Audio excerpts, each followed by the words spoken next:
네, 2020년 21번째 주일입니다.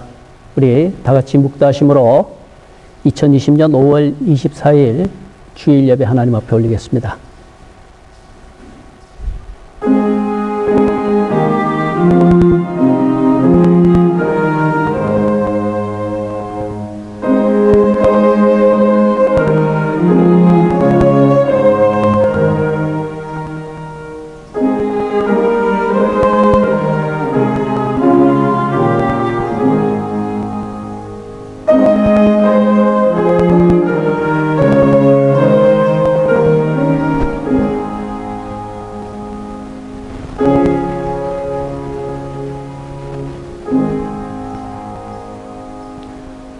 우리들의 예배 받으시는 하나님 앞에 우리들의 신앙 사도신경으로 고백드리겠습니다. 전능하사 천지를 만드신 하나님 아버지를 내가 믿사오며 그 외아들 우리 주 예수 그리스도를 믿사오니 이는 성령으로 잉태하사 동정녀 마리아에게 나시고 본디오 빌라도에게 고난을 받으사 십자가에 못 박혀 죽으시고 장사한 지 사흘 만에 죽은 자 가운데서 다시 살아나시며 하늘에 오르사 전능하신 하나님 우편에 앉아 계시다가 저리로서 산자와 죽은 자를 심판하러 오시리라.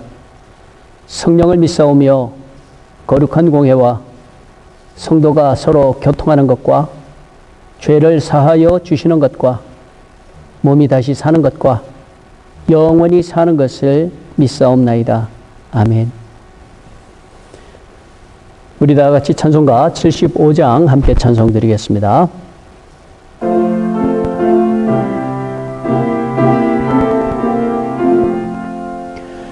주여 우리 무리를 불쌍하게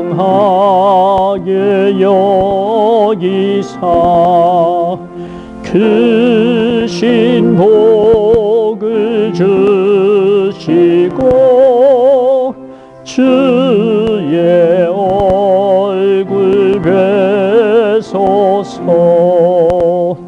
주의 구원하심을 널리 알게 하시니 천하만국 백성들 주께 찬송합니다.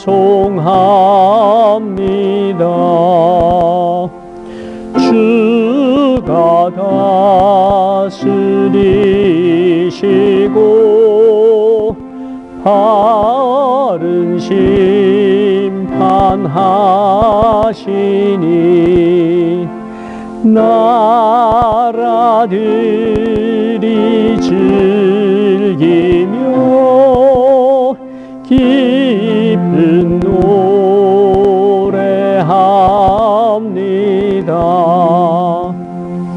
땅에 나는 모든 것 주의 크신 은혜니 모든 나라 백성들 주께 찬송합니다.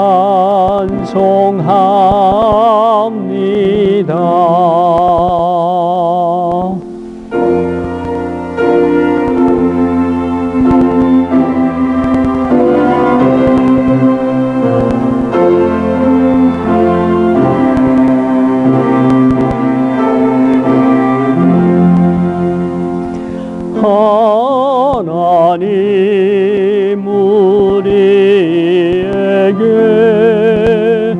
복을 내려주시니 땅의 모든 만물이 주를 경배합니다.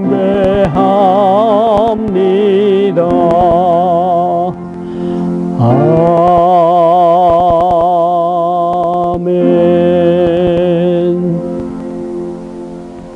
네, 기도하시겠습니다. 하나님 아버지 감사합니다. 이제 5월 24번째 날 저희들이 또 맞이합니다.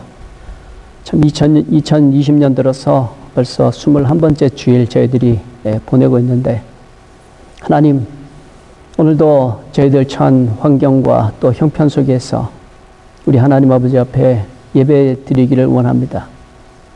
함께 모여서 기쁨으로 하나님 앞에 함께 찬양하며 함께 말씀 나누며 말씀 가운데 아멘으로 화답하며 하는 그런 참 아름다운 그런 때는 아니지만 가정에서라도 우리 성도들 드려지는 그 예배를 하나님께서 기뻐 흠양하여 주시옵소서.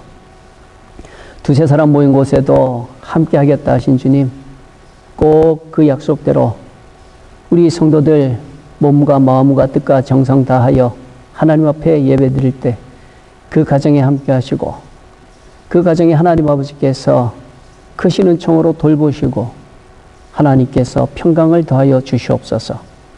우리 성도들 지켜주시고 오늘도 이 드려지는 예배가 하나님 앞에 아름답게 잘 행달되게 하셔서 하나님 영광 받으실 때 우리 모두에게 은혜가 넘치는 귀한 예배의 시간이 되게 하여 주옵소서. 이 모든 말씀 우리 주 예수 그리스도의 이름으로 간절히 기도합니다. 아멘. 이 시간에는 하나님 앞에 드리는 특별 찬양 연주가 있겠습니다. 두 손 들고 찬양합니다 하는 바로 그 찬양 하나님 앞에 올리겠습니다.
시편입니다. 시편 73편 20절에 있는 말씀입니다. 하나님의 말씀 시편 73편 20절입니다.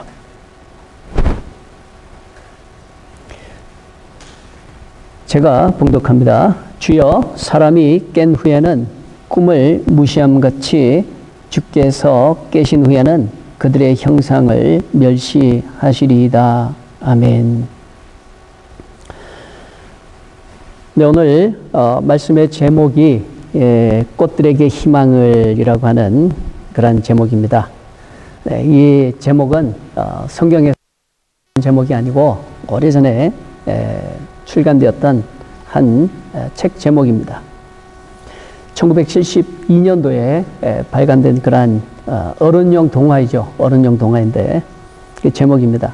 아마 표지를 보시면 그 책의 표지 보시면 이 책하고 다들 기억이 나실 그런 유명한 작품이죠. 저 책을 떠올리게 된 것은 그 내용하고 오늘 또 본문 말씀하고 깊은 연관이 있기 때문에 그래요. 특별히 그 제목을 정하면서 여러 가지 많이 생각을 했습니다. 내가 꿈을 깨고 난 다음에 하나님도 꿈을 깨시고 뭐 이런 식으로 생각을 했는데 꿈을 깬다 하는 그것이 조금 제목으로는 너무 터프하게 그렇게 느껴져서 아름다운 제목을 찾다 보니까 꽃들에게 희망을 이라고 하는 그런 제목으로 찾았습니다. 이 책에 보면 애벌레가 나오죠. 줄무늬 애벌레하고 노랑 애벌레, 이 두 애벌레 사이에 있게 되는 그런 이야기인데 전체적으로 이렇게 진행되는 그런 스토리를 보면 애벌레 이야기거든요. 그리고 이제 애벌레가 나비가 되는 그런 과정이거든요. 그러니까 좀 궁금한 게 이 나비들에게 희망을 이렇게 하지 않고 왜 꽃들에게 희망을 이라고 이렇게 했을까 하고 뭐 여러 가지 생각을 해봤어요. 어쨌든 간에 꽃이 되었던 나비가 되었던 간에 꽃들에게 희망을 혹은 나비에게 희망을 이라고 한다면 그 희망을 가지기까지의 그 여러 가지 많은 일들이 있었다는 것이죠. 희망을 가지기까지 있을 수 있는 그런 여러 가지 일들을 생각을 해보면 절망 뭐 이런 게 있겠죠. 실망 이런 것들이 있겠죠. 근데 책 제목이 꽃들에게 희망을 이라고 하는 것이거든요. 그래서 오늘 이 말씀의 제목이 이제 꽃들에게 희망을 이라고 기대했는데 소망을 잃은, 소망을 또 잃을 뻔한 혹은 또 절망한, 또 절망할 뻔한 그런 그 내용을 포함하고 있는 것이죠. 오늘 본문에서도 마찬가지예요. 소망을 잃을 뻔했던 한 시인의 모습이 오늘 본문 말씀에 나오고 있습니다. 하나님 나름대로 열심히 믿었는데 참 나름대로는 최선을 다해서 하나님 의지했는데 근데 현실은 그렇지 않더라라는 그러한 내용으로 이제 시작이 되는 시지요. 그래서 오늘 이 본문의 말씀 1절 이하의 말씀 다시 한번 보시면 하나님이 참으로 이스라엘 중 마음이 정결한 자에게 선을 행하시나 나는 거의 넘어질 뻔하였고 나의 걸음이 미끄러질 뻔하였다라고 나오죠. 최선을 다해서 신앙생활 한다고 한번 해봤는데 근데 현실은 정말 만만치가 않더라라는 것입니다. 마치 하나님을 믿는 그 믿음은 이상처럼 느껴졌고 꿈처럼 느껴졌고 자기 피부로 다가오는 그 현실은 너무나도 싸늘하고 너무나도 냉혹하더라라는 거예요. 그래서 나는 거의 넘어질 뻔했다라고, 나는 걸음이 미끄러질 뻔했다라고 그렇게 표현합니다. 네. 오늘날로 이렇게 표현을 하자면 나는 믿다가 낙심할 뻔했다, 뭐 그렇게 되겠죠. 나는 믿다가 실족할 뻔했다, 그렇게 표현이 될 수 있을 거예요. 이것은 이 성경에만 나오는 그런 얘기가 아니라 우리들의 삶 가운데 펼쳐지고 있는 그런 삶의 현 주소라고 생각을 합니다. 잘 믿는다고 믿다가 실족하는 사람들이 너무 많아요. 믿음 생활 하다가 절망하는 사람, 시험에 빠지는 사람들 참 많이 있죠. 이처럼 오늘 이 시편 기자는 고백하고 있는 거예요. 나는 열심히 믿는다고 믿었는데 근데 나는 믿다가 실족할 뻔했다. 나는 믿다가 낙심할 뻔했다. 바로 그런 고백인 거죠. 왜 실족할 뻔했고 미끄러질 뻔했느냐. 3절의 말씀 나오죠. 이는 내가 악인의 형통함을 보고라고 나옵니다. 믿는 사람이 더 잘 돼야 되는데 현실은 안 그렇다는 거예요. 믿는 사람이 더 잘 되는 것이 아니라 하나님 안 믿는 사람들이 더 잘 되더라라는 것이죠. 악인들이라고 이렇게 표현하고 있는데 바로 그 성경에서 말하는 악인들은 하나님을 부정하는 사람들을 악인이라 그러죠. 뭐 나쁜 일을 해서 그것도 악인이지만 특별히 하나님 인정하지 않고 믿지 않는 사람들, 그런 사람들을 악인이라고 그러거든요. 그러니까 나는 열심히 하나님 믿는다고 믿었지만 잘 안 되고 오히려 하나님 안 믿는 사람들이 더 잘 되더라. 내가 이거 보니까 나 넘어질 뻔했다. 실족할 뻔했다. 라는 바로 그런 표현인 거예요. 언젠가 끝까지 한번 지켜보면 그래도 끝에는 뭔가 하나님의 살아계심이 나타나지 않겠냐. 그렇게 생각을 했는데 4절의 말씀 보세요. 4절의 말씀 보면 그들은 죽을 때에도 고통이 없더라 라고 표현합니다. 죽을 때까지 고통 없이 죽더라는 거예요. 잘 먹고 잘 살다가 잘 죽더라라는 겁니다. 바로 이런 것 때문에 실족할 뻔했다라는 거예요. 그 악인의 형통함에 대해서 오늘 본문 3절부터 해서 12절까지 장장 10절에 걸쳐가지고 그 악인의 형통함에 대해서 시인은 마치 토로하듯이 한탄하듯이 신세 한탄하듯이 그렇게 써내려가고 있거든요. 그래서 이런 모습을 보면서 시인은 또다시 한번 낙심의 표현을 합니다. 13절 이하의 말씀을 보면 내가 내 마음을 깨끗하게 하며 내 손을 씻어서 무죄하다 한 것이 실로 헛되더라. 깨끗하게 살아보려고 했던 이 모든 것들이 다 헛되더라. 헛수고더라. 자기 현실을 보면 너무 기가 막힌 거예요. 14절의 말씀 보면 나는 종일 재난을 당하며 아침마다 징벌을 받았도다. 내일이면 나아지겠지. 내일이면 나아지겠지. 참고 또 참았는데 찾아오는 아침마다 아침부터 징벌이 찾아오더라는 거예요. 기가 막힌 것이죠. 그래서 15절의 말씀 보면 기막힌 표현을 합니다. 내가 만일 스스로 이르기를 내가 그들처럼 말하리라. 무슨 말입니까? 에라 모르겠다. 그들처럼 나도 그렇게 살아버릴까? 하나님 안 믿는 사람들처럼 그렇게 나도 약삭빠르게 악착같이 수단과 방법 가리지 않고 한번 해볼까? 바로 그런 표현인 것이죠. 근데 한 가지 다행인 것은 이게 실천으로 옮겨지지 않았다는 거예요. 이렇게 했으면 정말로 그걸로 끝인데 오늘 말씀에 전체적으로 보면 그렇게 할 뻔했다라는 거예요. 그렇게 할 뻔했다.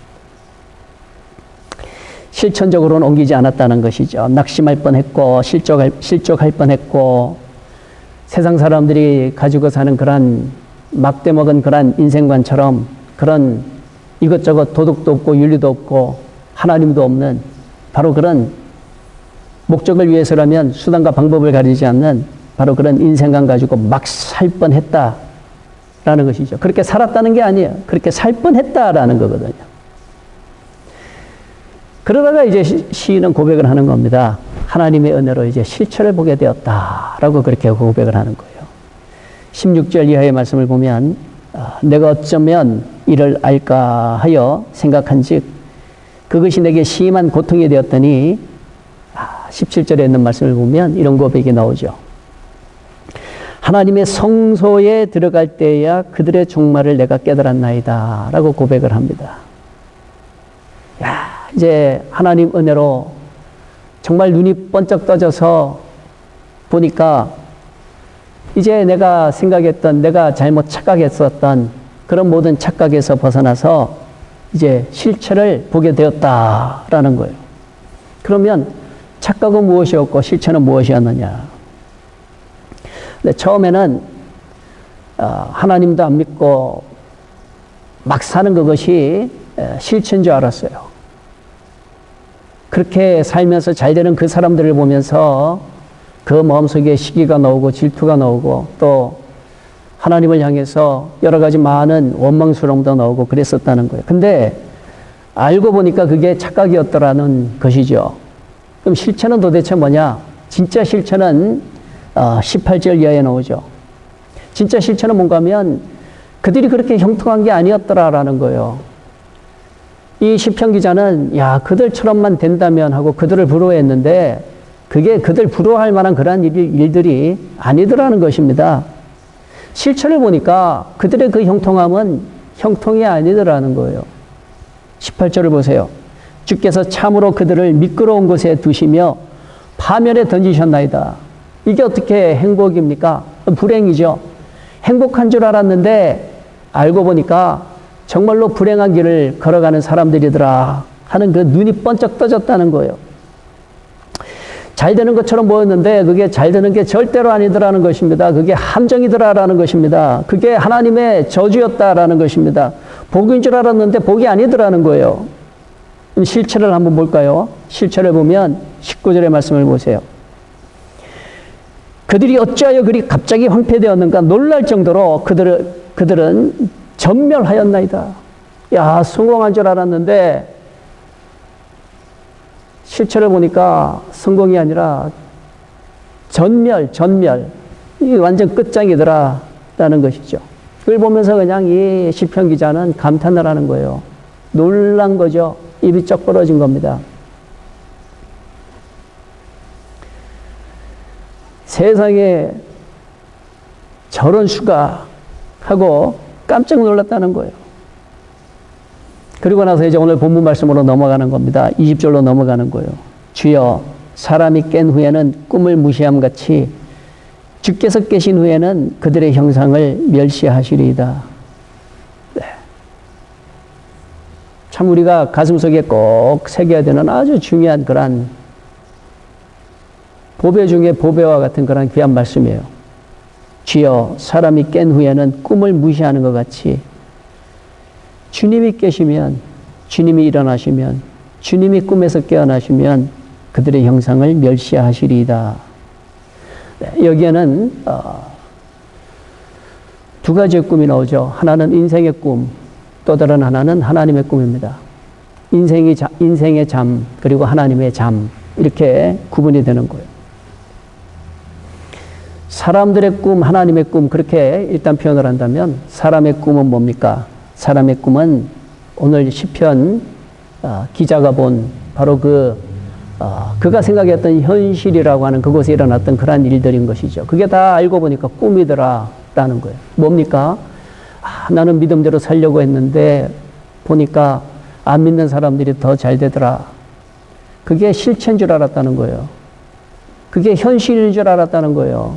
근데 알고 보니까 그게 현실이 아니라 그게 꿈과 같은 거더라 라는 것입니다. 우리 성도 여러분들, 많은 분들이 이런 얘기하죠. 목사님, 교회에서 듣는 말씀 다 꿈 같은 얘기예요. 세상에 나가보면요, 말씀대로 살기 얼마나 어려운지 아세요?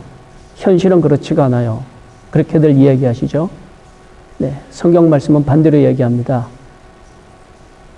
우리가 보고 우리가 현실이라고 하는 것이 꿈 같은 세월이라고 그렇게 말합니다. 나중에 깨고 나서 보면, 그때 깨보면, 야, 이런 거였나 싶을 정도로 사람이 왜 꿈을 꾸고 있다가 깨고 나면 그 꿈 무시해버리는 것처럼 아이고 개꿈 꿨다 그러죠. 세상의 일들이 그렇다는 거예요. 우리가 세상에 푹 빠져 살다 보니까 하나님의 나라가 꿈처럼 느껴지고 그저 세상의 이 모든 것들이 이것만 전부 현실처럼 느껴지지만 하나님이 꿈을 깨시고 난 다음에는 이제 모든 것이 바르게 돌아오는 그때에는 우리가 생각했던 이 현실이 현실이 아니라는 거예요.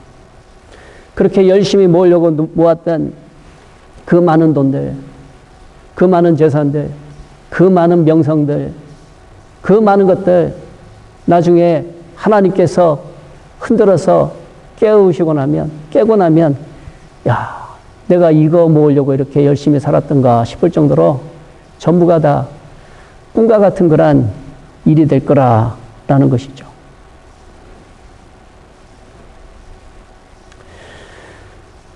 자, 이제 20절의 말씀 다시 한번 보시겠습니다. 주여, 사람이 깬 후에는 꿈을 무시함처럼, 네, 그것처럼 주님께서 깨신 후에는 그들의 형상을 멸하시리이다. 네. 하나님께서 일어나시는 바로 그때, 하나님께서 일어나셔서 이제 일하시는 바로 그때, 주님께서 깨실 때라는 거예요.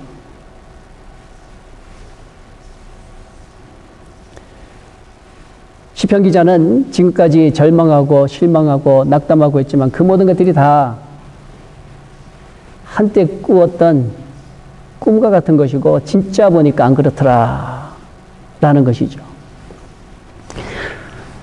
아까 설교 초반에 제가 말씀을 드렸죠. 시편 기자는 믿음으로 살아보려고 발버둥 쳤던 그러한 사람입니다. 그런데 그가 표현하는 현실이라고 하는 거, 바로 그것 때문에 그는 많이 힘들어하고 상심하고 그랬었죠. 자, 근데 이제 이런 내용들을 보면서 한번 물어보겠습니다. 우리 성도 여러분, 어느 게 진짜 현실일까요? 안 믿는 사람들이 더 잘 되더라 하는 그것이 현실일까요? 아니면 하나님이 깨시고 난 다음에 모든 것을 정상적으로 다 되돌리시는 그때에 일어나는 그게 현실일까요? 보통 사람들이 말하는 그 현실이라고 하는 것은 그 사람의 삶 가운데 보고 듣고 느끼는 모든 것일 겁니다. 70년, 80년 그 정도 일이죠. 근데 하나님의 나라 가면 70년을 하나님 나라 삽니까? 80년을 삽니까? 하나님 나라 가면은 거기는 영원한 장소예요. 영원.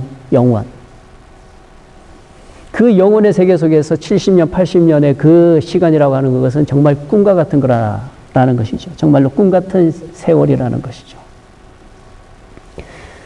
근데 사람들은 그 70년, 80년을 전부인 줄 알고 거기 취해서 산다는 거예요. 호접지몽이라는 고사성어가 있죠. 어떤 사람이 꿈을 꿨습니다. 꿈을 꿨는데 자기가 나비가 되었어요. 나비가 되어가지고 온 세상을 여기저기 구경하고 다녔습니다. 그러다가 꿈이 깼어요. 깨고 난 그 사람이 이제 헷갈리기 시작합니다. 나는 도대체 누구인가? 나비의 꿈을 꾸고 있는 내가 나인가? 아니면은 나비가 지금 나의 꿈을 꾸고 있는 것일까? 과연 누가 꿈을 꾸고 있는 것일까? 바로 그게 호접지몽이라고 하는 그 고사성어죠. 참 모를 일인 것입니다. 우리가 살고 있는 이 때를 가르쳐가지고 현실이라고 말하지만 과연 진짜 현실은 뭘까? 진짜 현실은 뭘까? 홍표본 부자가 세상 사는 동안에 호와 연락하면서 살았던 그것이 현실일까? 아니면 홍표본 부자의 그 진짜 현실은 무엇일까? 불꽃 가운데 고민하여 죽게 되었나이다. 바로 그 고백을 하는 그 사람은 도대체 누구일까? 홍표본 부자는 그 불꽃 가운데 고민하면서 무엇을 생각하고 있었을까? 세상에 살고 있을 그때가 전부 꿈 같은 세월이었구나. 그랬을 거예요.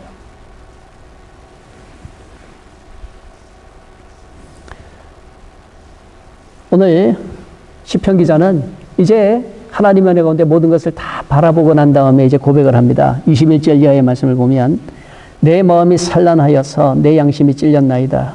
내가 이같이 음에 무지함으로 주 앞에 짐승과 같은 자입니다. 짐승과 같은 자입니다. 라고 말하죠. 내가 그동안 본다고 봤던 것이, 내가 느낀다고 느낀 것이 얼마나 한순간에 꿈에 불과한 것이었던가, 얼마나 헛된 안목이었던가, 얼마나 헛된 판단이었던가 하는 그것을 고백하는 거예요. 그리고 난 다음에 고백합니다. 23절의 말씀 보면 내가 항상 주와 함께하니 주께서 내 오른손을 붙드셨나이다 라고 고백합니다. 자, 우리 성도 여러분 한번 물어보겠습니다. 누가 복 있는 사람일까요? 악인으로서 형통한 그것이 복일까요? 아니면은 어려운 가운데서도 하나님 찾으면서 하나님 바라보면서 살았던 그 사람이 복 있는 사람일까요? 저는 오늘 시편 기자야말로 정말로 복 있는 사람인 줄 저는 분명히 믿습니다. 세상에 취해서 살아도 언제까지 취해서 살까요? 요즘 시간이 많아서 인터넷을 이렇게 보면서 자꾸 이렇게 눈에 들어오는 한 인물이 빌 게이츠라고 하는 사람이에요. 세상의 모든 부여 다 누린 사람이잖아요. 근데 자꾸 인터넷에서는 그 사람에 대해서 조심하라고 그러더라고요. 그 사람에 대해서 조심해야 된다. 조심해야 된다. 글쎄, 저는 666 그 실체가 뭔지는 저는 솔직하게 모릅니다. 그때 가보면 분명히 알게 되겠죠. 그때 가면 분명히 알게 될 겁니다. 그때가 찾아왔을 때 만일에 빌 게이츠 같은 그 사람 마귀의 손에 놀아났다 하면은 그 사람의 그 70년, 80년, 90년을 산다 한들 전부 헛된 꿈에 불과한 세월이 되는 것입니다. 제가 듣기로는 그 사람 믿는 사람이라는 그런 소리 못 들어봤어요. 깊은 잠을 자고 있는 것입니다. 깊은 꿈을 꾸고 있는 거예요. 언젠가 하나님께서 흔들어 깨우실 터인데 하나님께서 흔들어 깨우시는 그날에 눈 떠보면 기가 막힐 사람이 바로 그런 사람들인 것이죠. 하나님을 무시하는 사람들, 하나님을 인정하지 않는 사람들, 하나님을 두려워하지 않는 사람들, 그런 사람들인 것이죠. 그러나 오늘 시편 기자는 잠깐 흔들렸습니다마는 그런 사람은 정말로 복된 사람인 줄 저는 분명히 믿습니다. 깨서 알고 보니까 내가 하나님을 붙들고 있었던 것이 아니라 하나님께서 내 오른손을 붙들고 계시더라. 그 사실을 발견한 거예요. 얼마나 복 있는 사람입니까? 하나님께서 내 오른손을 딱 붙들고 계시더라. 그 사람은 세상에서 가장 복 있는 사람인 줄 저는 분명히 믿습니다. 세상에서 자기 하고 싶은 대로 다 하면서 법도 없이 수단과 방법 가리지 않고 그래서 또 나름대로는 잘 되는 사람들 4절부터 12절까지 나오는 사람들 그 사람들 가르쳐서 악인의 형통함이라고 표현하지만 그 사람들은 복 있는 사람들이 아니에요. 마지막 순간에 주님께서 잠을 깨우시는 그 순간에 모든 것이 다 드러나기 때문에 그런 것이죠. 아까 설교 초반에 꽃들에게 희망을이라고 하는 그 책을 소개해 드렸습니다. 그 책에 보면 줄무늬 애벌레하고 노랑 애벌레가 나오죠.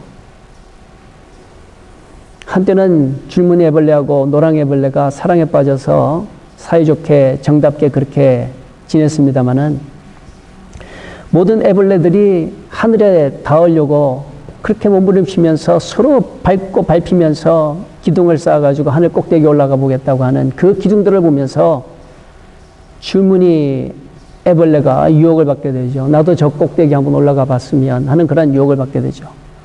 노랑 애벌레가 같이 잘 자고 같이 행복하게 지내자고 그렇게 설득합니다마는 그 꼭대기 한번 올라가 보고 싶은 줄무늬 애벌레는 노랑 애벌레를 버리고 그 많은 애벌레들이 밟고 밟히면서 올라가려고 하는 그 기둥의 대열에 합세하게 되죠. 밟히면서 또 짓밟으면서 꼭대기까지 올라가려고 그렇게 노력을 합니다. 그러는 가운데 노랑 애벌레는 너무나 상심을 많이 하죠. 친구를 잃어버린 그 상심 속에서 아주 오랜 세월을 힘들어합니다. 그러다가 한 늙은 애벌레를 만나게 되죠. 그 늙은 애벌레는 자신의 몸을 온통 줄로 얽어매면서 서서히 주름투성이인 번데기 모습으로 변해가는 그 늙은 애벌레의 모습이었어요. 그 늙은 애벌레를 보면서 노랑 애벌레가 말합니다. 왜 그렇게 험한 길을 가느냐고, 왜 그렇게 자기 자신을 그렇게 줄로 얽어매느냐고 그렇게 물어보죠. 그때 그 늙은 애벌레는 나비에 대해서 얘기합니다. 나비에 대해서 얘기를 해요. 나비가 되기 위해서는 번데기가 되어야 된다는 사실을 이야기하죠. 그리고 그 번데기가 되기 위해서는 자기 자신을 꽁꽁 줄로 얽어 매어야 된다. 나비가 되기 위해서는. 바로 그거를 늙은 애벌레가 이야기하죠. 그러면서 그 노랑 애벌레에게 늙은 애벌레는 한마디 여운을 남깁니다. 넌 장차 아름다운 나비가 될 거야. You will be a beautiful butterfly 라고 그렇게 여운을 남기죠. You will be a beautiful butterfly. 너 언젠가는 아름다운 나비가 될 수 있단다 하고 여운을 남겨요. 그러면서 말합니다. We are all waiting for you. 우리 너를 기다리고 있을게. 그렇게 말을 하고는 누에 고치를 만들어서 번데기로 그 안에 들어가게 되죠. 노랑애벌레는 큰 충격을 받습니다. 그리고 자신도 자기의 몸을 줄로 묶기 시작합니다. 그리고 누에고치가 되죠. 번데기가 되죠. 그리고 난 다음에 나비가 됩니다. 아름다운 노랑나비가 됩니다. 노랑나비가 되어서 하늘을 훨훨 날면서 아직까지도 그 꼭대기에 올라가 보려고 몸부림치는 한때의 친구였죠. 그 줄무늬 애벌레를 발견하게 됩니다. 그 줄무늬 애벌레는 하늘을 훨훨 날고 있는 노랑나비를 보면서 저게 누구지 하고 알고 봤더니 예전에 같이 친하게 지냈던 노랑 애벌레였다는 것을 발견하게 돼요. 그리고는 그 줄무늬 애벌레는 그 대열에서 이제 벗어나서 내려가면서 그 친구 애벌레들에게 이야기합니다. 올라가 봤자 아무것도 없다고, 아무것도 없다고 그렇게 소리를 치죠.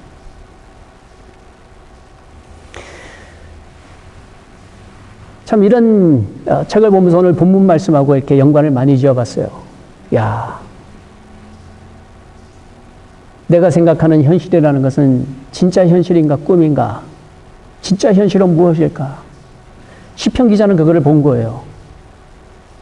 자기도 자기가 당하고 있는 그 어려움이 현실인 줄 알았는데 그게 꿈 같은 세월이더라는 거죠. 어느 순간인가 하나님께서 흔들어서 깨워주시는데 깨고 난 다음에 보니까 이제 모든 것이 다 정상적으로 돌아올 때 보니까 야, 참 내가 실망하고 절망하고 실족할 뻔했던 그 모든 것들이 한낱 꿈 같은 그런 헛된 꿈에 불과했었던구나 하는 것을 그는 발견하게 된 거예요. 믿음의 눈을 들어서 하나님의 약속의 말씀 듣고 저 영원한 하나님의 나라를 소망하고 살던 가운데에 하나님께서 잠깐 보여주시니까 아, 뭐가 진짜 현실인가 하는 게 발견이 되더라는 것입니다. 다시 한번 오늘 본문의 말씀 보시면 주여 사람이 깬 후에는 꿈을 무시함 같이 주께서 깨신 후에는 그들의 형상을 멸하시리이다. 하나님께서 이제 그만 일어나라고 우리들을 깨우시는 그날에 오늘 시편 기자처럼 그런 복된 사람으로 꿈에서 깨어날 것인가? 아니면 홍포본부자처럼 주여 내 형제 다섯이 있는데 저들은 내가 있는 곳에 절대로 오면 안 됩니다. 나사로 보내가지고 아직까지도 세상에서 아무것도 모르고 살고 있는 내 형제들에게 가서 나 있는 이곳에 오지 않게 해달라고 좀 이야기 좀 해주세요. 홍포본부자는 드디어 현실을 보는 것이죠. 뭐가 현실인가? 꿈 같은 세월은 무엇이고 진짜 꿈은 무엇이고 진짜 현실은 뭔가? 그거를 그는 말하고 있는 것이죠. 오늘 본문도 마찬가지인 거예요.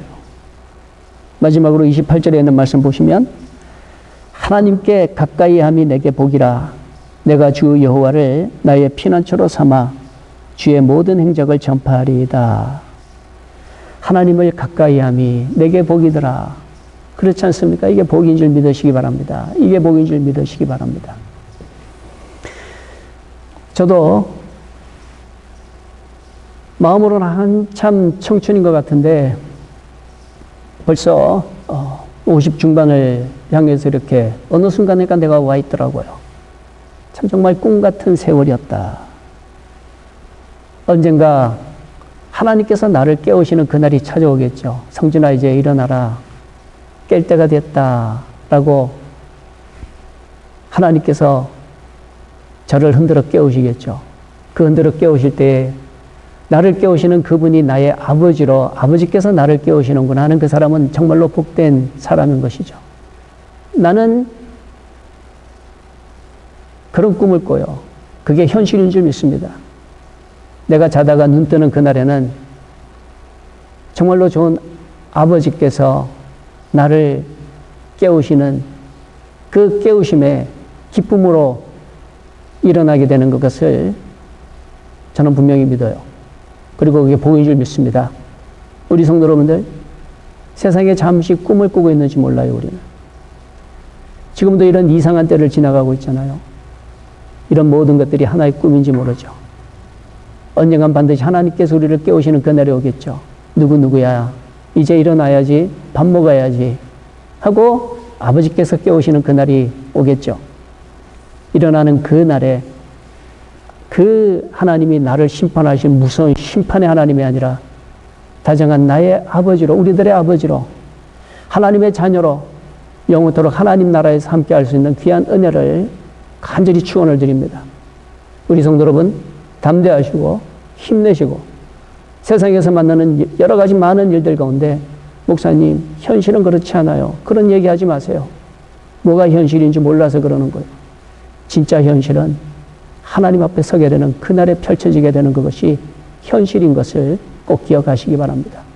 우리는 긴 꿈을 꾸고 있는 거예요. 세상이라는 이곳에 깊은 암흑 속에서 꿈을 꾸고 있는 중이에요. 우리 성도 여러분, 사람이 자다가 깨고 난 다음에는 그 꿈을 다 무시하는 것처럼 이제 주께서 깨신 후에 악인들처럼 그들의 형상을 멸시하시리이다. 이런 사람은 정말로 불쌍한 사람입니다. 그러나 내가 주 여호와를 나의 피난처로 삼아서 주의 모든 행적을 전파하리이다. 이 사람은 정말로 복된 사람인 줄 믿습니다. 우리 모두 이런 믿음 가운데 담대하게 믿음의 길을 걸어갈 수 있게 되기를 바랍니다. 기도하시겠습니다. 하나님 감사합니다. 오늘도 주신 말씀 우리가 잘 기억하면서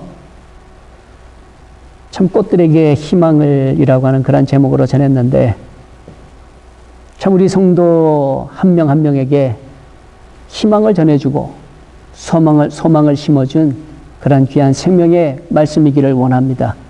하나님 함께 하시고 주의 성령께서 우리 성도들의 심령 가운데 자리 잡으시고 우리 성도들 지키시고 믿음으로 담대케 하여 주옵소서. 예수 그리스도의 이름으로 간절히 기도합니다. 아멘. 네, 우리 함께 찬송드립니다. 내 평생 소원 이것뿐 주의 일 하다가 이 세상 이별하는 날 주 앞에 가리라. 꿈같이 헛된 세상 일 취할 것 무엇냐. 이 수고 암만 하여도 헛된 것뿐일세. 네, 내 평생 소원 이것뿐 함께 찬송드립니다.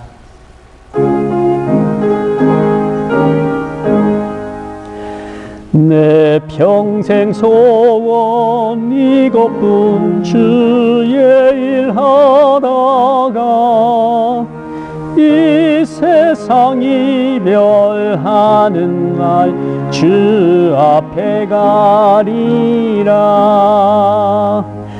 꿈같이 헛된 세상에 취할 것 무엇냐. 이 수고 암만 하여도 헛된 것뿐일세. 불같은 시험 많으나 겁내지 맙시다.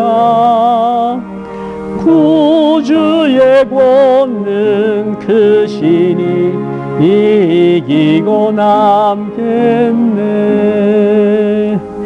금보다 귀한 믿음은 참 보배 되도다.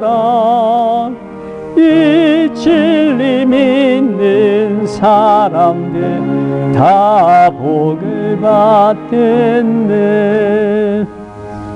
살같이 빠른 광음을 주 위에 아끼세. 온 몸과 마음을 바치고 힘써서 일하세.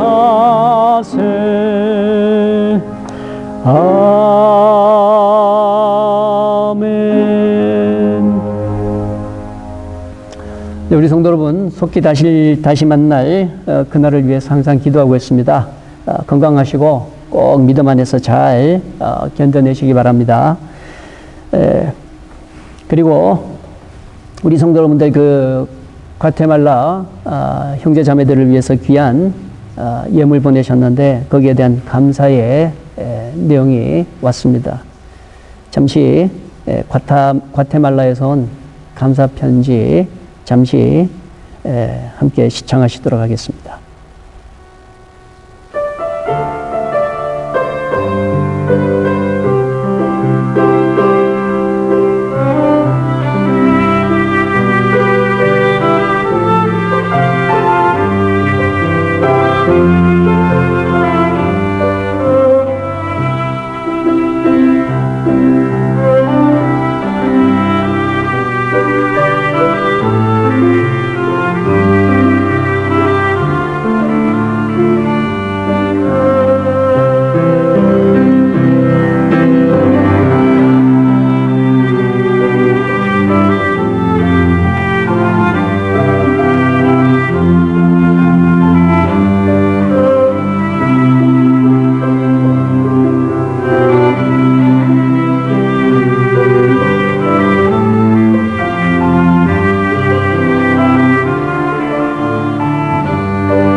그리고 오늘 말씀에 은혜 받으셨다면 혹시 주변에 교회 나가지 않는 그런 분들을 위해 가지고 전도용으로 꼭 사용해 주시면 정말로 감사하겠습니다. 그래서 우리 모두 다 믿음의 반열에 서서 나중에 아버지께서 우리를 깨우시는 그날에는 기쁨으로 하나님 아버지 만날 수 있는 그러한 우리 모두가 다 될 수 있게 되기를 바랍니다. 네, 오늘도 귀하고 복된 날 맞이하셨습니다. 주 안에서 감사가 넘치는 그러한 하루 되시고 또 한 주간 되시기 바랍니다. 다음 주에 또 만나도록 하겠습니다. 기도하심으로 오늘 예배 마치도록 하겠습니다. 지금은 우리 주 예수 그리스도의 무한하신 은혜와 하나님 아버지의 지극하고 변함없는 사랑하심과 성령님의 감화하시고 감동하심이 오늘 이 예배 가운데 함께한 우리 모든 사랑하는 성도들 위해 영원토록 함께 하시기를 간절히 축원하옵나이다. 아멘.